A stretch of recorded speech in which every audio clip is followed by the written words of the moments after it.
All right, so this study took place on the island of St. Croix. St. Croix is the southernmost of the U.S. Virgin Islands in the Lesser Antilles in the Caribbean. And more specifically, the study took place at the Nature Conservancy's USVI, or U.S. Virgin Islands Coral Hub. This hub has been around since 2009 doing branching coral restoration, but just in the past 3 to 4 years, we've really expanded our efforts to include multiple species, a land-based nursery, and sexual propagation as a restoration technique. And one of our main goals at this hub is to contribute to 2 of these restoration priorities identified by the CRC Leadership Council, to scale up larval propagation and to increase restoration efficiency in terms of scale and cost effectiveness. And so what we've really been working on is calculating our cost per coral using different restoration methods. And since cost per coral tends to go up over time as some mortality occurs, we've been really focused on our long-term cost effectiveness. A number of conditions have been identified that can help increase the probability of recruit survival. And all of the conditions that I've listed here can be achieved by keeping your recruits in a nursery setting.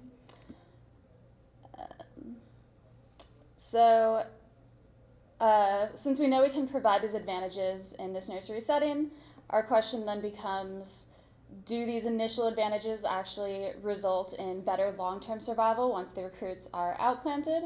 And if so, is the increase in survival enough to outweigh the additional costs that are associated with this nursery rearing? To answer these questions, we designed a study where we used 3 different rearing techniques, and we looked at which resulted in the highest recruit survival, the largest recruit size, and the lowest cost per coral, both 1 and 2 years after settlement. And so these methods were just direct outplanting onto the reef, 15 months of rearing in a field-based nursery, and 15 months of rearing in a land-based nursery. We worked with Diploria labyrinthiformis for this study, and we collected our gamete bundles from 14 wild parent colonies. We mixed all 14 parent colonies together, and we created an experimental culture at our land nursery and added 30 of the C-core gear or star substrates as our settlement substrates. And once settlement was observed, we scored and mapped juveniles on each substrate. Within a week of scoring, we transferred these substrates to the rearing treatments. So those assigned to the land-based nursery were placed in these outdoor raceways. The raceways were cleaned weekly, and the substrates were hand-cleaned monthly. Substrates assigned to our field-based nursery were placed on a PVC and plastic mesh table, and both the table and substrates were cleaned monthly. And then substrates assigned to direct outplanting were planted onto the reef adjacent to our field nursery and received no additional rearing.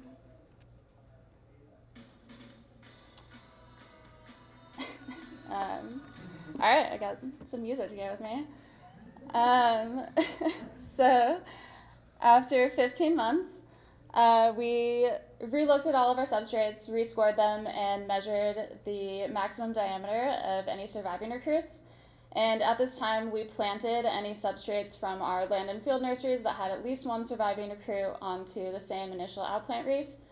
After 9 months of the second outplant event, we rescored and remeasured our juveniles. To calculate cost, we followed methods outlined in the Reef Rehabilitation Manual. So this divides your cost into both work phases and cost categories. Work phases are preparation, which includes things like substrate conditioning and site surveys, gamete collection, hatchery phase, which includes the night of fertilization, as well as 1 month of early juvenile culture in the land nursery, either land or field-based rearing, outplanting, and annual monitoring. And our cost categories were equipment, consumables, labor, dive gear, tank fills, and boat use. So the first metric that we looked at was recruit survivorship.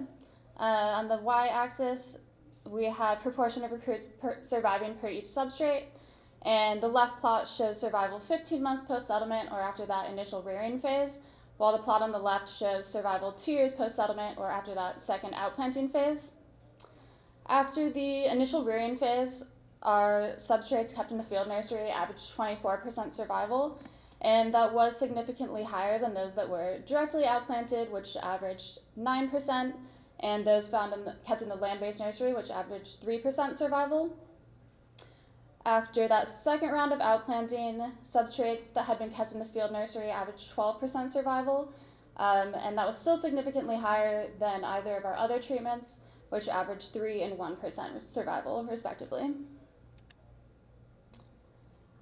Success in sexual coral restoration is sometimes measured by the number of outplanted substrates that harbor at least one surviving juvenile. So we chose to look at that as well, and again I have 15 months post-settlement on the left and 2 years post-settlement on the right. So 15 months post-settlement, 100% of our directly outplanted substrates and our substrates kept in our field nursery had at least one surviving recruit, while about half of those that had been kept in the land nursery had a surviving recruit.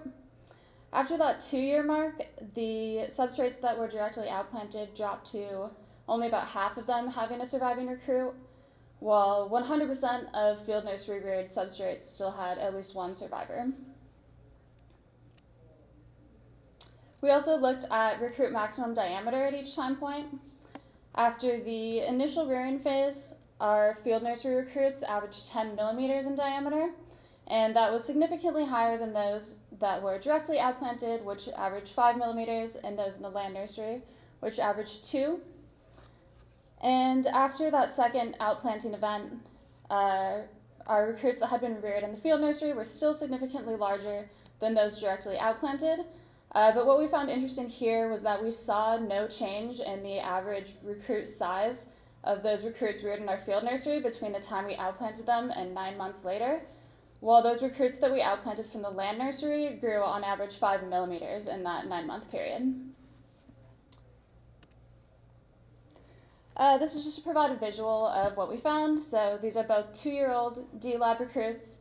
The one on the left was directly outplanted, and the one on the right was reared in our field nursery. So this was pretty typical of what we found with our field nursery reared recruits being about twice as large as those directly outplanted. And in our cost per coral evaluation, we looked at 3 different time points. So after this initial settlement, our cost per coral was only 16 cents. After 15 months, our lowest cost per coral was using the field nursery rearing method at $1.35. So at that time point, the high survival of our land nursery reared recruits outweighed the additional costs. After 2 years, our most cost-effective method was direct outplanting, but just narrowly beating out the field nursery rearing. So in summarizing results, I want to start by talking about the land nursery. We did have really low survival in that treatment.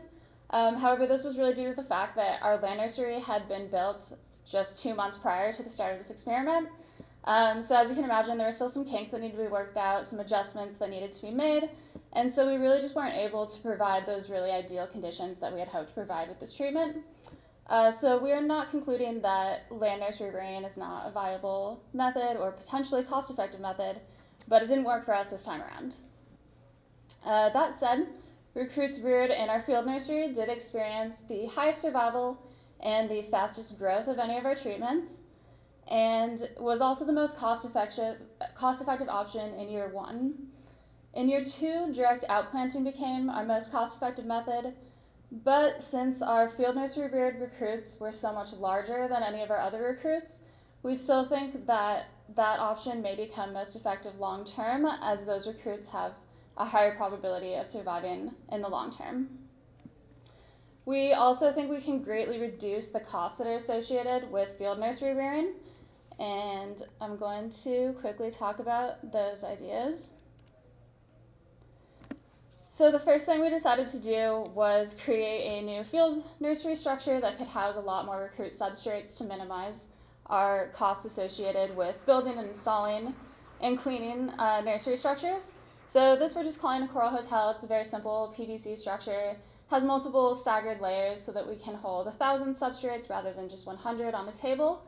And that wound up reducing our overall cost by 4%, which brought our cost per coral down 12 cents and made this field nursery rearing once again the most cost-effective method. And the second thing that we tried just this year was a seeding tent, so we can directly seed swimming larvae right onto our field nursery table and cut out some steps in between. So this method reduced our total cost by 11%. And we were successful with it this year. We averaged 6 settlers per substrate using this method, so that's not quite what we'd like, but we did stock with kind of a low density. So if we're able to increase our stocking density and get similar settlement rates and similar survival using this method in the future, it would reduce our 2-year cost per coral by 33 cents a coral. And when you multiply that by 2 or 3,000, that's quite a bit. And so using that method, we can further increase the margin by which field nursery rearing is most effective.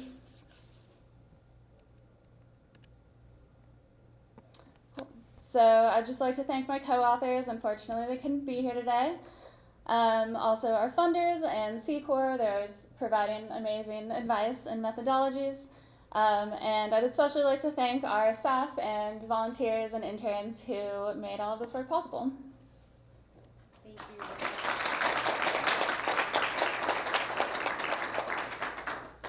Great, excellent. Okay, questions for Alex? Yes, in the front.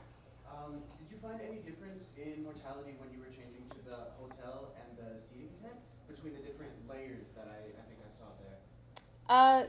We don't know yet. We did start a study like that, but we haven't been able to go back and rescore them, so let you know.